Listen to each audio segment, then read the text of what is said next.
I dig that saying, want to make a conservative mad? Tell them lies. Want to make a liberal mad? Tell them the truth. I think what's happening. Propaganda.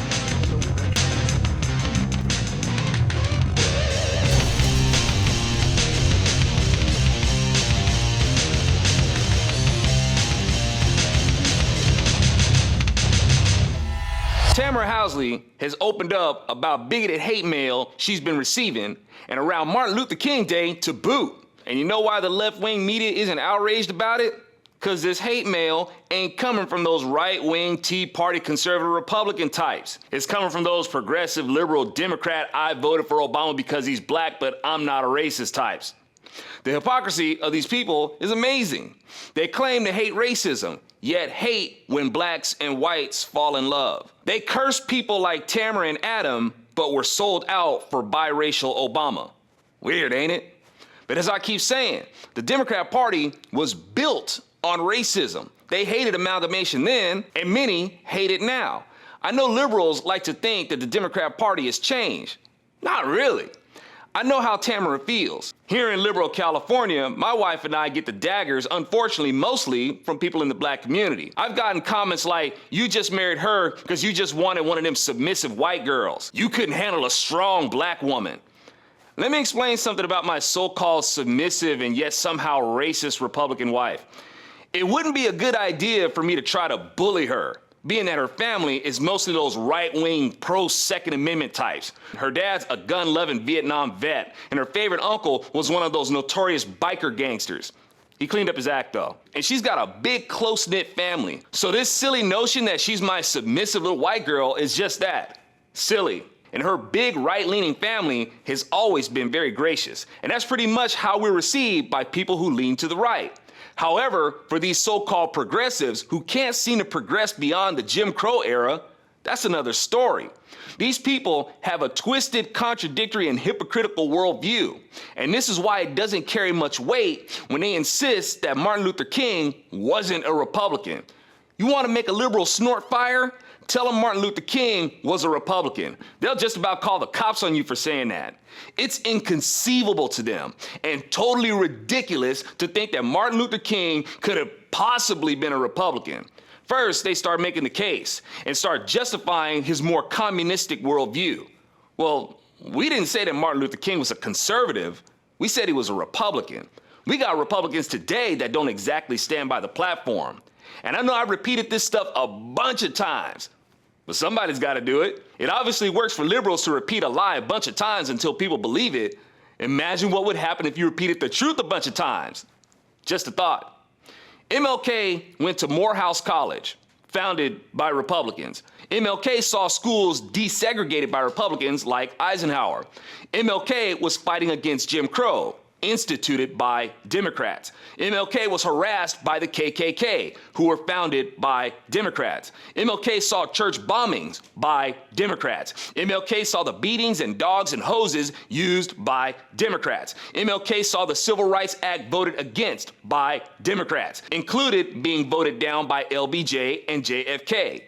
MLK was put in jail by Democrats and was then released by political opportunists, the same opportunists who voted against the Civil Rights Act. And then LBJ later used the opportunity to take the credit from the Republicans who voted for the Civil Rights Act and Voting Rights Act and said, I'll have those N-words voted for Democrats for the next 200 years. The black community was so thrilled about the Kennedys getting MLK out of jail that they forgot that Democrats put him in jail in the first place, as well as forgot about all the rest of the morbid bigotry of the Democrat Party. They even let the Democrat Party get away with murder when MLK was shot by a Democrat. But the very idea of MLK being a Republican is just absolutely ridiculous and impossible. Why? Because MLK didn't like Barry Goldwater, who was a big proponent of states' rights, which even I would have disagreed with Goldwater on, because if it's one thing I can't stand, it's states' rights zealots who value states' rights over human and civil rights. I'm pro-states' rights, but you cannot use states' rights to deny people's God-given rights, and you don't leave it to states to rule against God-given rights protected by the supreme law of the land. And later on, you'll find that Barry Goldwater fit more the libertarian model, not the conservative model. But anyway, if Martin Luther King was gonna be hung up over Barry Goldwater in light of all the bigotry of the Democrat Party, then that would be kind of dumb.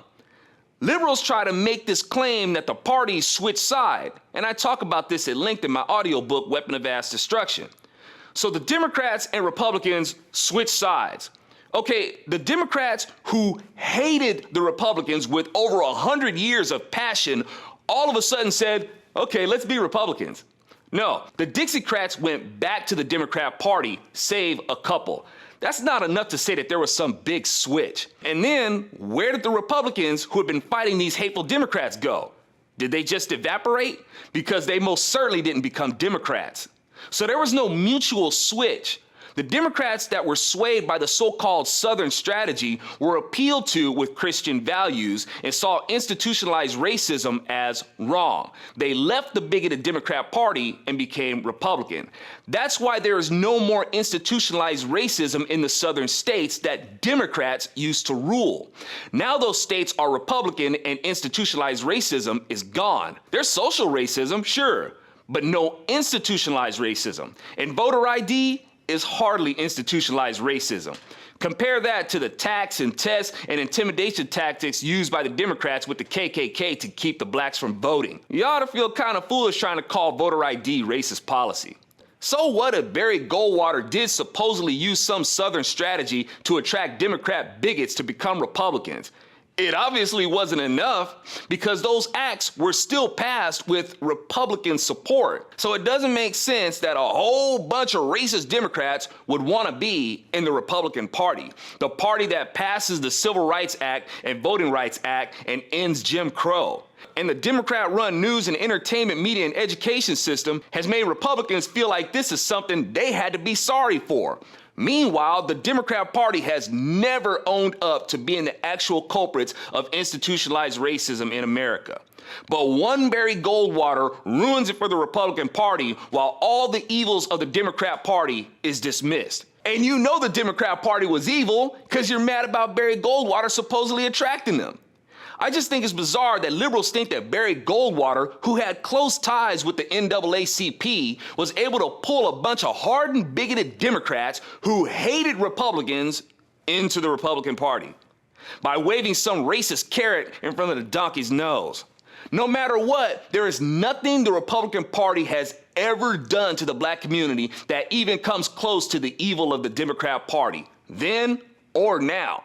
I'm Alfonso Rach with ZoNATION, and liberals don't fool me with their switch nonsense. They try to cop out and say the racist Democrats back then were conservative Democrats, which is a lie told by cowards who can't own up to the Democrats' bigoted history. And not only that, it doesn't hold up because the bigots who are harassing people like Tamera and her husband Adam are of the liberal progressive persuasion. What's your excuse now? I'll call the cops on you for saying that.